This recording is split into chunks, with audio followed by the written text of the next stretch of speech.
Shalom, shalom. Sejam bem-vindos no canal Book and Coffee. Hoje vou falar como foi a vida desse grande homem de Deus, John G. Lake. Já curta esse vídeo para não perder nenhum conteúdo, compartilhe e se inscreva no canal. Biografia. John G. Lake nasceu no dia 18 de março de 1870, em Ontário, Canadá, em uma grande família de 16 irmãos, 8 dos quais morreram jovens. Em 1886, sua família mudou-se para South Sea, Marie, e lá o jovem Lake ouviu a mensagem do Evangelho em uma reunião do Exército da Salvação. Em 1890, mudou-se para Chicago, onde trabalhou como carpinteiro e operário de construção. Em 1893, Lake se casou com Jenny Stevens de Nevers, Michigan, e os dois tiveram 6 filhos e adotaram outro. A grande mudança na vida de Lake foi influenciada por vários milagres de cura, culminando na cura instantânea de sua esposa, que sofria de tuberculose, durante uma ministração do evangelista John Alexander Dowie, 1898. Lake associou-se ao ministério de Dowie e serviu como presbítero na Igreja Apostólica Católica Zion. Em 1901, ele e sua família foram para Zion City, próxima a Chicago, Illinois, onde trabalhou no departamento de construção da cidade teocrática. Mudou-se com sua família para a região de Chicago para ficar mais próximo ao evangelista John Alexander Dowie a fim de poder estudar, observar e exercer o ministério de cura divina. Lake era um dos 16 filhos. Seus pais eram fortes, vigorosos, pessoas saudáveis. Lake tinha uma estranha doença digestiva. Esta doença matou 8 de seus irmãos, mas ele conseguiu sobreviver. Lake disse: "Antes de meu conhecimento e experiência do Senhor Jesus como nosso curador, enterramos 8 membros da família. Uma sequência estranha de doença, resultando em morte, tinha seguido a família. Quando penso sobre a minha infância e juventude, lá vem a minha lembranças como um pesadelo de doenças, médicos, enfermeiros, hospitais, carros fúnebres, funerais, cemitérios e túmulos, uma família sofredora, a mãe de coração partido e pai abatido. Lutando para esquecer as tristezas do passado a fim de ajudar os membros vivos da família, que precisava de seu amor e cuidado. No momento em que Cristo foi revelado a nós como nosso curador, meu irmão, que tinha sido um inválido por 22 anos, e sobre quem o pai tinha gasto uma fortuna para assistência médica inútil, estava morrendo. Ele sangrou incessantemente de seus rins, e foi mantido vivo através da assimilação de sangue. Eu nunca conheci nenhum outro homem a sofrer tão extremo e por tanto tempo como ele. A irmã, 34 anos de idade, com câncer no seio esquerdo, tendo sido operada 5 vezes no hospital de Harper, Detroit, Michigan, pelo Dr. Carstens, um cirurgião alemão de renome, e afastou-se para morrer. Havia um câncer de núcleo grande, e depois das operações desenvolvidas outras 4 cabeças. Outra irmã estava morrendo por hemorragia. Aos poucos, dia após dia a vida corria até que ela estava na agonia da morte. Eu tinha casado e estabelecido a minha própria casa. Logo após meu casamento, a mesma coisa que havia seguido a família de meu pai apareceu na minha. Minha mulher ficou doente do coração, inválida e ainda tuberculosa. Às vezes eu iria encontrá-la inconsciente e caída no chão. Medicamentos cada vez mais fortes tornaram-se necessários, a fim de reavivar a ação do coração, até que finalmente estávamos usando comprimidos de nitroglicerina como um esforço para estimular a ação do coração. Seu coração permaneceria em um estado semi-paralítico por semanas. No meio da mais profunda escuridão, os médicos perplexos reconheceram sua incapacidade de ajudar. Então trevas e morte mais uma vez que pairavam sobre a minha família. Mas de repente, a luz de Deus irrompeu na nossa alma. Através da mensagem de um ministro piedoso ao proclamar a verdade de Deus. John Lake tomou seu irmão, que tinha sido um inválido de 22 anos, e o levou para ver John Alexander Dowie em Chicago, onde foi curado por imposição de mãos. Ele se levantou do seu berço de morte e caminhou 4 milhas, voltou para sua casa. Grande alegria e uma esperança maravilhosa surgiu em nossos corações. Uma manifestação real do poder de cura de Deus estava diante de nós. Rapidamente demos um jeito de levar a nossa irmã com câncer carregada em uma maca. Ela foi levada para a reunião de cura. Lake levou sua irmã de 34 anos de idade que estava morrendo de câncer de mama. Ela tinha sido operada 5 vezes e teve de ser carregada em uma maca. Ela também foi curada. Depois de ouvir a pregação e ensino da palavra de Deus sobre a cura através de Jesus Cristo, a esperança brotou em sua alma. Ela recebeu oração e imposição de mãos. O poder de Deus desceu sobre ela, emocionando seu ser. Sua dor instantaneamente desapareceu. O inchaço desapareceu gradualmente. O câncer de núcleo grande em poucos dias sumiu. Os menores desapareceram também. A mama mutilada começou a regredir e se tornou um peito perfeito novamente. Como nossos corações estavam emocionados. As palavras não podem contar essa história. Uma nova fé brotou dentro de nós. Se Deus pode curar nosso irmão morrendo e nossa irmã morrendo, e fazer câncer desaparecer, Ele pode curar qualquer coisa em qualquer pessoa. Nossa irmã com o fluxo de sangue começou a orar a Deus por sua cura. Ela e o marido eram cristãos devotos, mas suas orações pareciam sem resposta. Certa noite recebi um telefonema dizendo que se eu quisesse vê-la com vida, deveria vir a seu leito de uma vez. Ao chegar, descobri que a morte já estava em cima dela. Ela havia passado para a inconsciência. O corpo estava frio.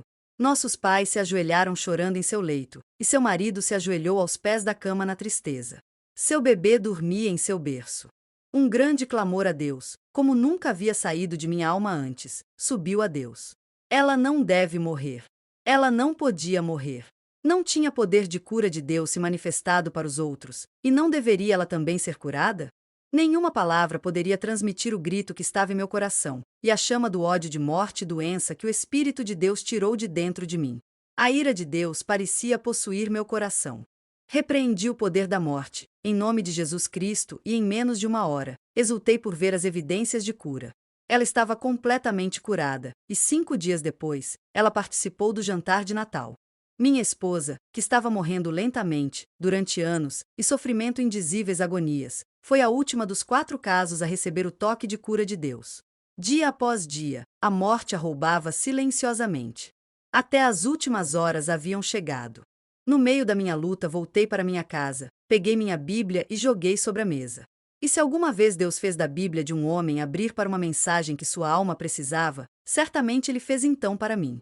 O livro abriu no 10º capítulo de Atos, e meus olhos caíram sobre o versículo 38, que dizia: Jesus Cristo, ungido por Deus do Espírito Santo, que passou fazendo bem e curando todos os oprimidos do diabo, porque Deus estava com ele. Como um flecha estas palavras me perfuraram o coração.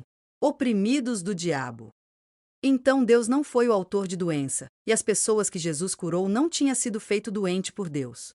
Às pressas, tendo uma referência a outra porção da palavra, li novamente a partir das palavras de Jesus em Lucas 13. Porventura não convinha que esta mulher a quem Satanás trazia presa, eis que há 18 anos, seja solta dessa prisão? Na minha alma eu disse, esta obra do diabo, essa destruição da vida da minha esposa, em nome de Jesus Cristo vai cessar, porque Cristo morreu e Ele mesmo tomou as nossas enfermidades e assumiu as nossas doenças. Decidimos 9h30 da manhã como uma hora quando deveríamos orar para que ela se recuperasse, e telefonei e telegrafei para amigos para que se ajuntassem a mim em oração naquela hora. Às 9h30, ajoelhei-me em seu leito de morte e apelei ao Deus vivo. O poder de Deus veio sobre ela, emocionando-a da cabeça aos pés. Sua paralisia se foi, seu coração tornou-se normal, a tosse cessou, a respiração era regular, a temperatura estava normal. O poder de Deus estava fluindo através de sua pessoa. Quando eu orava, ouvi um som de seus lábios. Não era um som como antigamente, mas sim uma voz forte, e ela gritou: Louvado seja Deus, estou curada. Que dia! Eu jamais esquecerei, quando o poder de Deus emocionou nossas almas, e a alegria de Deus encheu nossos corações em sua recuperação. A notícia se espalhou por toda a cidade e o estado e a nação. Os jornais discutiram isto. Nossa casa se tornou um centro de investigação. Pessoas viajaram grandes distâncias para vê-la e falar com ela. Ela foi inundada com cartas. Outros vieram à nossa casa. Eles disseram: já que Deus te curou, certamente Ele nos curará, rogai por nós. Fomos forçados a isso. Deus respondeu, e muitos foram curados. Muitos anos se passaram e as pessoas têm sido curadas, não uma ou duas, mas dezenas de milhares. Pois tenho dedicado minha vida, dia e noite, para este ministério. Em 1907, Lake foi convertido ao pentecostalismo quando Charles Parham começou a pregar em uma tenda em Zion, Illinois. Após a partida de Parham, o trabalho foi liderado por Thomas S. Malhausch, um recém-chegado do avivamento da Rua Azusa. Lake participou de uma reunião de um grupo na casa de seu amigo Fred F. Bosworth. Um dos líderes da reunião era Thomas S. Malhausch, e quando este terminou sua mensagem, disse a Lake: quando estava pregando, senti o Senhor me dizer que é para você e eu trabalharmos juntos na pregação do Evangelho. Um dia, estando com Tom a orar por uma senhora, estando ao lado da cama dela, Lake começou a tremer. Ao impor as mãos sobre a senhora, algo como um raio jogou esmalhalte ao chão. Levantou-se imediatamente e disse: Louvado seja Deus, John. Jesus batizou você com o Espírito Santo. Subtítulo: Trabalho missionário em Joanesburgo, na África. Lake e Esmalhalte partiram para Indianápolis. Uma vez lá, eles arrecadaram $2.000 para financiar uma missão pentecostal na África do Sul. Em 1908, com Thomas Esmalhalte, Lake fundou a Missão de Fé Apostólica da África do Sul. Ele realizou o trabalho missionário de 1908 a 1913. Lake e Esmalhalte foram os primeiros missionários pentecostais na África do Sul e introduziram falar em línguas. 6 meses após a chegada de Lake na África do Sul, sua esposa, Jenny, morreu. Ele se referiu à morte de sua esposa como o golpe de mestre de Satanás. Ele continuou seu trabalho na África por mais 4 anos, criando seus 7 filhos com a ajuda de sua irmã Irene. Subtítulo: Frutos. Durante os 5 anos na África do Sul, viu a conversão de aproximadamente 100.000 pessoas, a operação divina de incontáveis milagres, a fundação de 625 congregações e levantamento de 1.250 obreiros. Em 1913, Lake voltou para a América e casou-se com Florence Switzer. Deste casamento nasceram 5 filhos. Em 1914, após um ano de pregação itinerante, Lake mudou-se para Spokane, WA e começou a ministrar na Igreja da Verdade. Subtítulo: Salas de cura. De 1915 a 1920, ministério em Spokane, estado de Washington, Estados Unidos. Lá iniciou o trabalho das salas de cura. Seu objetivo era treinar a futura geração para usar o poder de Deus. Através do Instituto de Cura Divina, formava técnicos de cura, pessoas que não ficavam só na sala de aula aprendendo teoria, mas saíam para ministrar diretamente às pessoas. Cada técnico recebia o endereço de uma pessoa doente e a instrução para não voltar enquanto a pessoa não estivesse curada. Chegaram a atender até 200 pessoas por dia, a maioria das quais não eram membros de igreja. Nesse período de 5 anos, Lake e a sua equipe registraram mais de 100.000 curas. Subtítulo: Técnicos de cura divina. Aqueles que se sentaram sob o ministério do Dr. Lake e queriam trabalhar com ele para curar os enfermos passaram por um estudo das Escrituras que resultou em uma coisa clara: é sempre a vontade de Deus curar. Porque Jesus sofreu e derramou seu sangue em nosso lugar para nossa cura, espírito, alma e corpo. O Dr. Lake apontou para muitas escrituras que revelavam esse fato. Isaías 53, versículo 4 e 5, Mateus 8, versículo 17. Ao final do treinamento bíblico, cada candidato receberia o nome de um doente terminal. O candidato iria até aquela pessoa e ministraria a ela até que ela fosse curada. Se a cura não ocorresse, eles não deveriam voltar para ajudar o Dr. Lake. Aqueles que tiveram sucesso começaram a trabalhar ao lado do Dr. Lake, e ele se referia a eles como técnicos de cura divina. De 1920 a 1924, mudou-se para a cidade de Portland, Oregon, onde desenvolveu um trabalho quase idêntico ao que fizera em Spokane, com o Instituto de Cura Divina e salas de cura. Subtítulo: A fome de cura de John G. Lake. Lake referiu-se a si mesmo como um homem faminto. Ele tinha fome das coisas de Deus na terra. Havia tanta fome de Deus que quando eu deixava meu escritório em Chicago e caminhava pela rua, minha alma explodia e eu gritava: "Oh, Deus!" Era a paixão ardente da minha alma, pedindo por Deus em uma medida maior do que eu imaginava. Minha alma exigia uma entrada maior em Deus, seu amor, presença, e então, um dia, um senhor entrou em meu escritório, sentou-se, na meia hora seguinte, revelou mais conhecimento de Deus à minha alma do que eu jamais havia conhecido antes.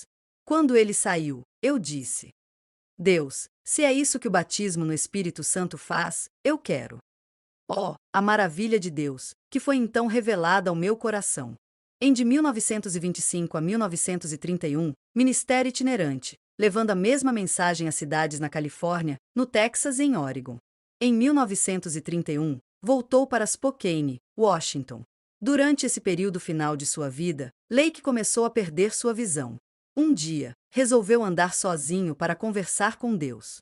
Argumentou com ele como seria uma vergonha ficar cego depois de tantos milagres que presenciara.